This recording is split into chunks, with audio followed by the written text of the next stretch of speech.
ఆమె మొగుడు. తెలియదు సార్, చెప్పలేదు. నువ్వు పెళ్లి చేసుకునే ఆవిడ ఆల్రెడీ పెళ్ళైందా కాలేదా తెలుసా నీకు? పెళ్ళయిందని తెలుసు సార్. 2 పిల్లలు ఉన్నారు తెలుసా? తెలుసు సార్. తెలుసు, అయినా చేసుకుందాం అనుకున్నావు. అవును సార్. ఆమెకు విడాకులు కాలే, మరి ఎట్లా?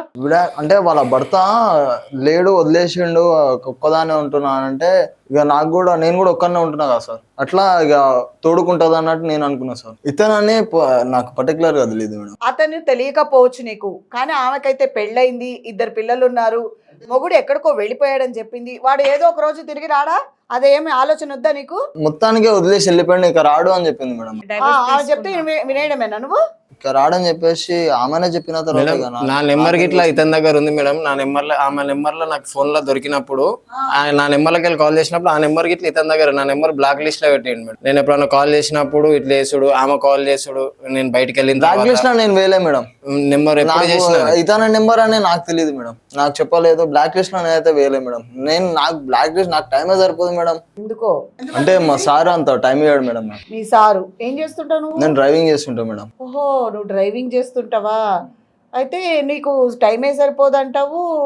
అంటే మా సార్ వాళ్ళ ఇంట్లోనే పని చేస్తుంది. ఈమె మీ సార్ వాళ్ళ ఇంట్లో పని చేస్తుందా?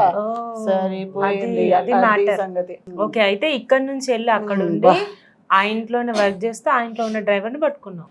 ఏందమ్మా, ఏంది రిలేషన్షిప్స్ ఏంది? మళ్ళీ నీకు పైగా 2 ఆడపిల్లలు, వాళ్ళ జీవితం ఏంది, వాళ్ళ బ్రతుకు ఏంది, ఎట్లా నడవాలి, ఏందమ్మా ఇదంతా? ఆడపిల్లలు ఉన్నారన్న భయమన్నా ఉందమ్మా నీకు ఒంట్లో?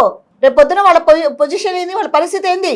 మాట్లాడమ్మా, మౌనంగా చూస్తే ఏమొస్తుంది? ఇప్పుడైతే తప్పు ఏదో జరిగిపోయింది మేడం, అయితే నాకు కావాలి మేడం. అట్లా కాదు, ఇప్పుడు ఆల్రెడీ కొన్ని ఉంచుకున్నావు కదా, మరి మళ్ళా మొగుడు కావాలంటున్నావు దేనికి? విడాకులు ఇవ్వలేదుగా మేడం. ఏంటమ్మా విడాకులు ఇవ్వలేదా కాబట్టి నువ్వు మళ్ళీ వచ్చావా? పిల్లలకి ఆస్తి కావాలని, లేకపోతే డబ్బులు కావాలని వచ్చావా? అతని దగ్గర లేవా? ఉన్నావు కదా 3 ఏళ్ళు, పెట్టలే తిండి, పిల్లలకి సాధలే, పోయావు కదా, పోవద్దనుకొని వెళ్ళిపోయావు కదమ్మా. ఏంది కథ అంతా? నేనే వద్దనుకొని పోలేదులే మేడం, ఆయనే వెళ్ళిపోయాడు. ఏం రిలేషన్స్ మేడం ఇవి? ఇష్టమైనప్పుడు పోతుందంట, ఇంకోటితో ఉంటదంట, మళ్ళీ కావాలన్నప్పుడు బౌడి దగ్గరకు వస్తుందంట. ఏం మనిషి అమ్మ నువ్వు? అదంతా కాదు అసలు. నువ్వేమంటున్నావు? ఆయన వదిలిపెట్టి వెళ్ళాడా? వదిలిపెట్టి వెళ్ళిపోయాడు మేడం. ఎవరు చెప్పారు? ఆయన అంటున్నాడు నువ్వే వదిలిపెట్టి వెళ్ళిపోయావని.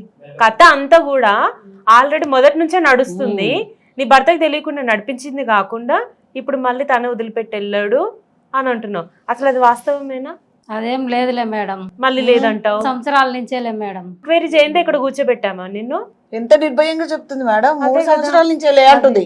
అంటే మనకి నచ్చినప్పుడు పోనీకి అక్కడ అత్తగారిలో భర్త ఉంటాడు, మనకు వద్దనుకున్నప్పుడు పోవడానికి లవర్ ఉండాలా? ఇదో కొత్త కాన్సెప్టా ఇప్పుడు?